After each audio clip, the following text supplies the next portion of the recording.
Hey guys, Mr. Price here with the next portion of our read aloud.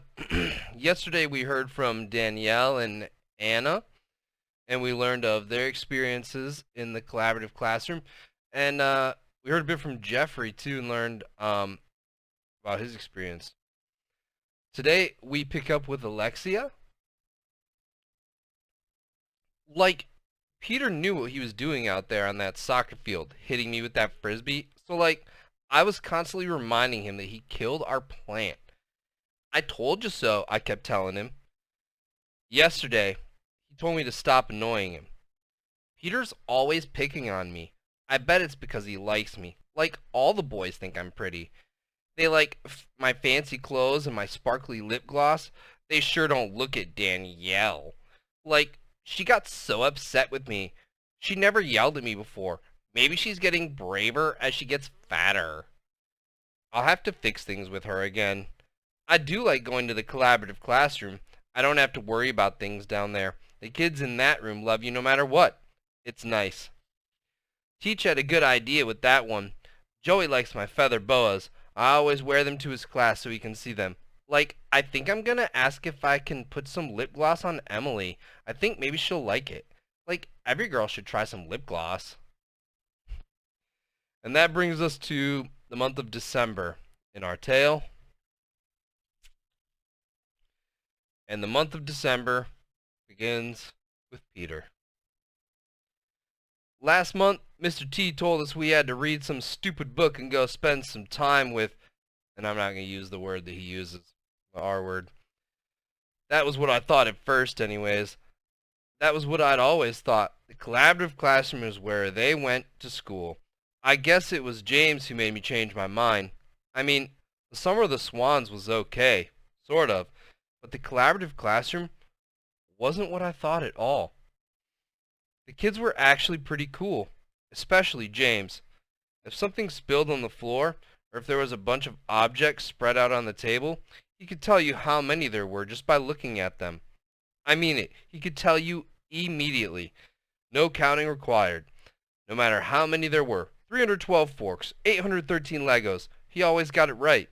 And James was kind of cool to hang out with.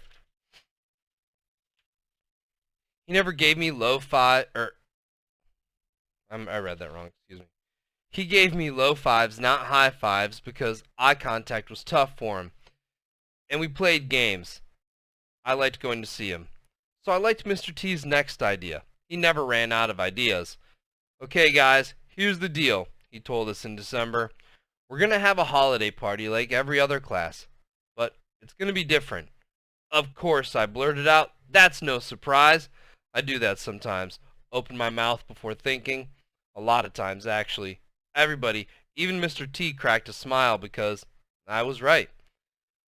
You'll form small groups and work to create a center focused on a certain holiday. It might be Christmas, Ramadan, Kwanzaa, or Hanukkah. Mr. T kept going with the directions, but I didn't catch most of it. I was thinking. Then I did that blurt out thing again. Mr. T, can we invite James and his friends to our party? Everyone was quiet and looked at me. Then Jessica said, That's a great idea. And the rest of the class agreed. Mr. T had a smile stretched across his face. He just nodded, and I thought I saw him wipe at his eyes. I don't know why he did that, though. And now we have a chapter from Jessica. Act 4, Scene 1. I chose Ramadan as my holiday. I wanted to research something I knew very little about. I ended up in a group with Anna, Danielle, Jeffrey, and Alexia. Alexia wanted to be with Katie, Wendy, Natalie, and Heather, but Mr. Terupt didn't go for that. If he was looking for trouble, he got it. Our task was clear. When Mr. Terupt announced the project, he said, Your centers will need to include a research component, a game, an arts and crafts activity, and food. Your center will need to operate all by itself because you'll be visiting the other centers when people come to visit yours. My group started talking about who could do what, but Alexia didn't let that go on for too long. You need to do the research, Jessica, 'cause you're the smartest. Anna's too stupid to read that stuff. Anna stared at the floor. She used to do a lot of that, but not as much these days. It wasn't just her head that went down this time. Her entire body sagged after Alexia's nasty comment. Alexia looked at Jeffrey next, but she didn't have the nerve to say anything. Then she smiled at me and Danielle. She got nothing in return from me, but I could see Danielle half smiling. Jeffrey and I collaborated on the research while Anna and Danielle were in charge of designing the arts and crafts activity. I wanted to work with Jeffrey. I had shared my secret with him, and he needed another chance to share his with me. Anna and Danielle had done fine together with the plants, so I knew they'd work well together this time. Plus, I hoped Danielle would become friends with Anna, despite her grandmother's warnings.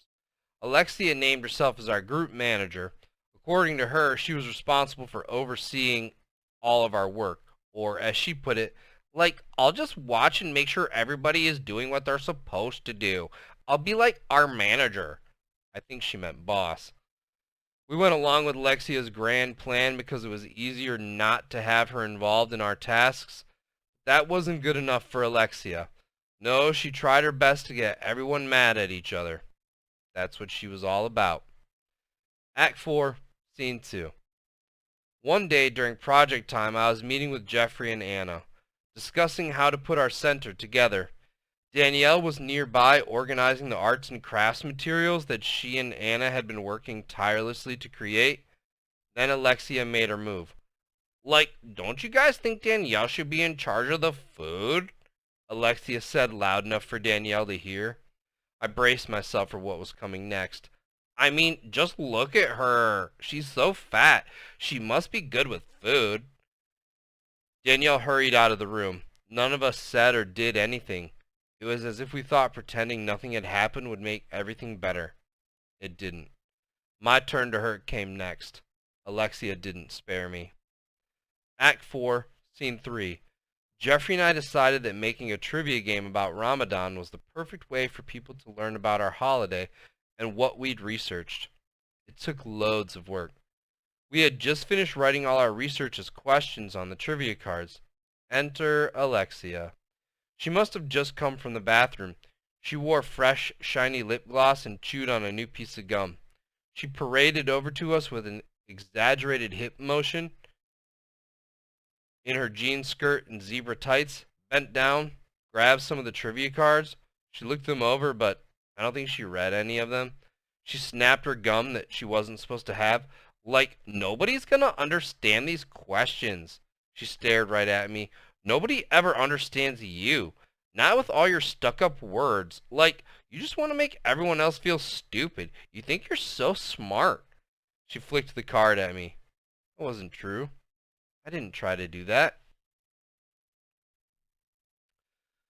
Act 4, Scene 4.